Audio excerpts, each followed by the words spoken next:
पाकिस्तान के दारुल हुकूमत इस्लामाबाद से सामने आने वाली एक मुबैना खलाई जहाज की वीडियो ने सोशल मीडिया पर तहलका मचा दिया। 2 घंटे से ज्यादा वक्त एक पुरस्कार चीज को पूरे शहर में फिल्माया गया, जिसे देखकर शहरी दंग रह गए। गैर मामूली चीज, जिसे बिल्जिंग ट्रायंगल UFO का नाम दिया गया है, को दिन की रोशनी में इस्लामाबाद के आसमानों पर उड़ते हुए देखा गया। अरसलान वड़ाइच नामी 33 साल नौजवान DHA फेज 1 में गैर मामूली चीज को देखकर दंग रह गया और उसकी बनाई हुई वीडियो ने सबको हैरत में मुब्तला कर दिया। अरसलान वड़ाइच, जो कि एक बिजनेसमैन है और पहले बर्मिंघम में रहते थे, ने कई जावियों से UFO की वीडियो बनाई। गैर मामूली फुटेज में पुरस्कार चीज दारुल हुकूमत की फिजा में बेहरकत मौल्लक नजर आ रही थी। अरसलान ने कहा, मैंने इसे मुख्तलिफ औकात में 12 मिनट से ज्यादा फिल्माया, दर्जनों तस्वीर ली और 2 घंटे के बेहतरीन हिस्से तक उसका मुशाहिदा किया। मैं अभी तक नहीं जानता कि ये क्या था। इसके बाद एक मक्खी और कई परिंदे भी इस शॉट में दाखिल हुए, जो मखलूकात और UFO के दरमियान दूरी के वाज़ेह फर्क को जाहिर करता है। उन्होंने कहा कि मैं खुद ड्रोन उड़ाता हूँ, इसलिए मैं जानता हूँ कि ड्रोन भी नहीं है। वड़ाइच ने पुरस्कार चीज को बयान करते हुए कहा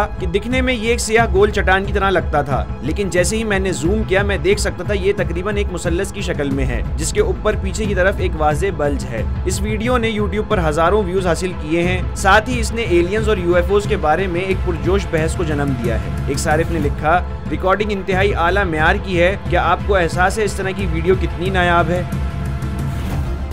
सब्सक्राइब करें और बेल दबाएं ताकि कोई खबर रह न जाए।